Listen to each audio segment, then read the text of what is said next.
Sumainyo ang Panginoon. At sumaiyo rin. Ang mabuting balita ng Panginoon ayon kay San Lucas. Papuri sa iyo, Panginoon. Noong panahong iyon, nagpatuloy si Jesus sa kanyang paglalakbay. Siya'y nagtuturo sa bawat bayan at nayon na kanyang dinaraanan patungong Jerusalem. May isang nagtanong sa kanya, "Ginoo, kakaunti po ba ang maliligtas?" Sinabi niya, "Pagsikapan ninyong pumasok sa makipot na pintuan.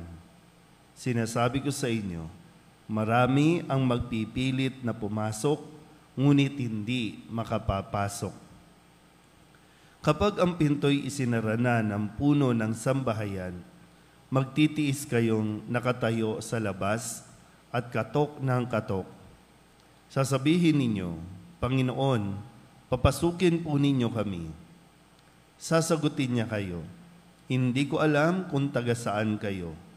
At sasabihin ninyo, 'Umain po kami at uminom na kasalo ninyo, at nagturo pa kayo sa mga lansangan namin.' Sasabihin naman ng Panginoon, 'Hindi ko alam kung taga saan kayo. Lumayo kayo sa akin, kayong lahat na nagsisigawa ng masama. Tatangis kayo at magngangalit ang inyong ngipin kapag nakita ninyong nasa kaharian ng Diyos sina Abraham, Isaac at Jacob at ang lahat ng propeta, at kayo na may ipinagtabuyan sa labas. At darating ang mga tao buhat sa silangan at kanluran, sa hilaga at timog, at dudulog sa hapag sa kaharian ng Diyos. Tunay ngang may nahuhuling mauuna at may nauunang mahuhuli." Ang mabuting balita ng Panginoon. Pinupuri ka namin, Panginoong Hesukristo. Isang magandang umaga po sa inyong lahat. Ngayon po ay Miyerkules na ika-30 linggo sa karaniwang panahon. Ang pagpasok sa langit ay hindi ating desisyon. Bagamat lahat tayo, pagtatanungin natin, gusto natin makapasok sa langit. Ulitin ko po, wala sa atin ang desisyon kung tayo ay makakapasok o papasok sa langit. Yan ay desisyon ng Diyos. Bahay niya yon, kaharian niya yon, siya magdidesisyon kung sino ang papasok at hindi.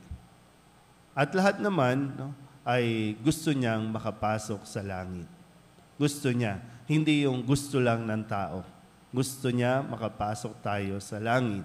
Kaya nga nagbibigay siya ng mga panuntunan, nagbibigay siya ng mga bagay o gawain na dapat natin pagtuunan ng pansin para tayo makapasok sa langit. Halimbawa po, dito sa atin, maraming tao dito sa lugar natin, sa parokya natin, ayaw nilang pumasok ng simbahan, pero gustong pumasok ng langit. Minsan, nababanggit ko po ito, kapag mayroong mga namamatay, ang kalooban ng mga pamilya, hindi ko alam kung dahil bahagi ng kultura, tradisyon, Father, kailangan ipasok sa simbahan yung patay. Yun yung lagi natin insist, Kaya nga magtatampo ang pamilya kapag hindi mo pinapasok sa simbahan. Kasi nga, yun yung nakagawian natin, kailangan ipasok ang labi, yung katawan, nung namatay. Minsan inisip ko, papasok lang naman natin, siyempre, bahagi yun na para sa ikagagaan ng kalooban ng mga namimigating kamag-anak. Pero para saan yun? Anong magiging sense nun kung hindi naman tayo makakapasok sa langit? Kasi nga, nung buhay, di ba, lagi kong sinasabi din, nung buhay, ayaw na ayaw mong pumasok ng simbahan. Ayaw na ayaw mo nga magsimba. Alam natin yun, di ba? Ano ba, sa atin na lang, mga kapatid natin, pamilya natin, kahit anong sabi natin, magsimba kayo, hindi nagsisimba. Real talk na lang tayo. Alam niyo yan, mga kasama ninyo sa bahay, tamad pumasok ng simbahan, ayaw talaga magsimba, matutulog na lang, magliliwaliw na lang.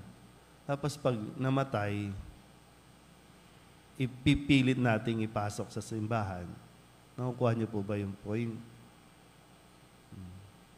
Paano tayo nun? Pag namatay tayo, basta na, Lord, papasukin mo, kakatok tayo, gusto kong pumasok dyan. Nung buhay nga, ayaw natin pumasok sa bahay niya. At hindi rin naman po automatic na dahil tayo nakakapasok, sila hindi. Tayo mismo nagsisimba, sila hindi, papasok tayo sa langit. Dahil ang titinan pa rin, ano ba ang ginagawa natin sa buhay dito sa mundong ito. Kaya maganda yung paalala ni San Pablo, bilang anak, kamusta ka bilang anak? Bilang magulang, kamusta? Paano mo ginampanan ang iyong role bilang magulang? Bilang alipin, ano ang ginawa mo? At bilang Panginoon, ano ang ginawa mo? Kaya nga, di ba, huhusgahan tayo ng Diyos sa mga bagay na ginawa at hindi mo ginawa na dapat mong ginawa. So, pag-isipan natin na mabuti, ha? Bagamat gusto po ninyo, mabuhay kayo ng 1,000 taon, no? Kaya nga kahit yung desisyon na, ayoko po munang mamatay, wag po muna ngayon, wag po. Laging ganon, no? Pero wala sa atin ang desisyon. Kung hanggang kailan tayo sa mundong ito, at wala din sa atin ang desisyon kung makakapasok tayo sa langit. Pero ang gusto ng Diyos, makapasok tayo sa langit. Kaya suriin natin mabuti paano tayo namumuhay sa ngayon. Kasi yan ang magdidetermine kung tayo ba ay kikilalanin din ng Diyos kapag tayo ay kumatok doon sa langit.